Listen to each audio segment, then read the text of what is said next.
Hello friends, welcome to my Shali's recipes. இப்போ நம்ம ஷாலிஸ் ரெசிபீஸில் பார்க்க போகிற ஒரு சூப்பரான ரெசிபி பார்த்தீங்கன்னா, சப்பாத்திக்கு செம்ம அல்டிமேட்டான ஒரு சிம்பிளான ஒரு வெங்காய தொக்கு தான் ஃப்ரெண்ட்ஸ் பண்ண போகிறோம். ரொம்ப சிம்பிளாக இருக்கும். வாங்க இப்போ இதை எப்படி செய்கிறதுன்னு பார்க்கலாம். ஒரு பேன் எடுத்துக்குங்க. அதில் ஒரு 3 டேபிள் ஸ்பூன் அளவுக்கு எண்ணெய் சேர்த்துக்குங்க.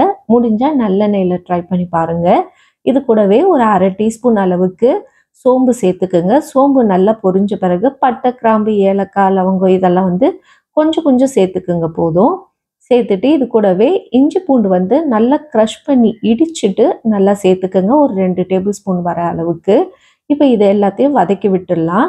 இப்போ இது கூடவே ஒரு 3 பெரிய வெங்காயத்தை ஸ்லைஸ் பண்ணி சேர்த்துக்குங்க. அது கூடவே காரத்துக்கு ஒரு 3 பச்சை மிளகாவும் சேர்த்து வெங்காயம் நல்லா கலர் மாதிரி வர அளவுக்கு வதக்கிக்கலாம்.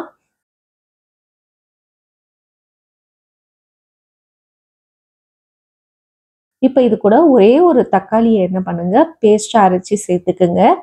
இப்போது தக்காளி நல்லா வதங்கின பிறகு ஒரு 1/4 டீஸ்பூன் அளவுக்கு மஞ்சள் தூளும், அதே மாதிரி தனியாத்தூள் 1 டீஸ்பூன் சேர்த்துக்குங்க.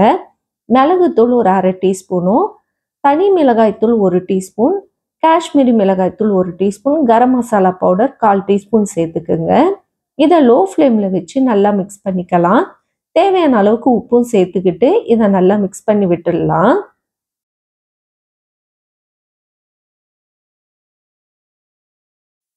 ஒரு 2 நிமிஷத்துக்கு இந்த மசாலாவை நல்லா வதக்கின பிறகு இப்போ இதில் ஒரு 2 கப் அளவுக்கு சின்ன வெங்காயம் சேர்த்துக்கலாம். சின்ன வெங்காயம் சேர்த்துட்டு நல்லா வதக்கி விட்டுருங்க. இதோட டேஸ்ட்டே பார்த்தீங்கன்னா சின்ன வெங்காயம் தான். நம்ம சாப்பிட்றதுக்கு அவ்வளோ நல்லாயிருக்கும். முக்கியமாக சப்பாத்திக்கு சூப்பராக இருக்கும். அதே மாதிரி தோசைக்கும் இது ரொம்ப நல்லாயிருக்கும். இந்த வெங்காயத்தையும் சேர்த்துட்டு நல்லா வதக்கி விடணும். வெங்காயம் நல்லா வதங்கி வந்த பிறகு இப்போ இதில் ஒரு அரை கப் அளவுக்கு மட்டும் தண்ணி சேர்த்துக்கலாம். நான் தக்காளி அரைச்சோம்ல, அதுலேயே ஒரு அரை கப் அளவுக்கு தண்ணி சேர்த்து இதில் ஆட் பண்ணிக்கிறேன். சேர்த்துட்டு இதை நல்லா மிக்ஸ் பண்ணி விட்டுடலாம். அவ்வளோதான், ரொம்ப சிம்பிளான ஒரு ரெசிபி தான். இப்போ இது நல்லா கொதிக்க ஆரம்பித்தோடனே ஒரு மூடி போட்டு ஒரு 5 நிமிஷம் அப்படியே லோ ஃப்ளேமில் கொதிக்கட்டும். இந்த வெங்காயம் நல்லா சாஃப்டாக குக் ஆகி வர்றதுக்காக தான் இதை மூடி போட்டு நம்ம வேக விடுறோம். மற்றபடி வெங்காயம் நம்ம வதக்கும் போதே நல்லா வெந்துடும். அவ்வளோதான். இப்போ பாருங்கள், நல்லா ஒரு சூப்பரான ஒரு தொக்கு ரெடி ஆயிடுச்சு.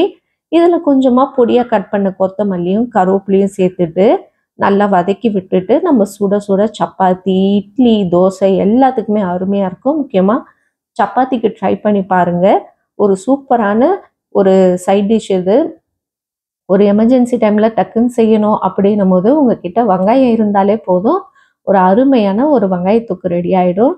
இந்த மாதிரி சிம்பிளான ரெசிபிஸ் பார்க்குறதுக்கு நம்ம சேனலை மறக்காமல் சப்ஸ்கிரைப் பண்ணி வச்சுக்கோங்க.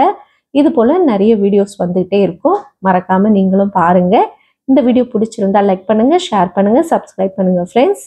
இன்னொரு வீடியோவில் உங்களை சந்திக்கிறேன். பாய் பாய் ஃப்ரெண்ட்ஸ்.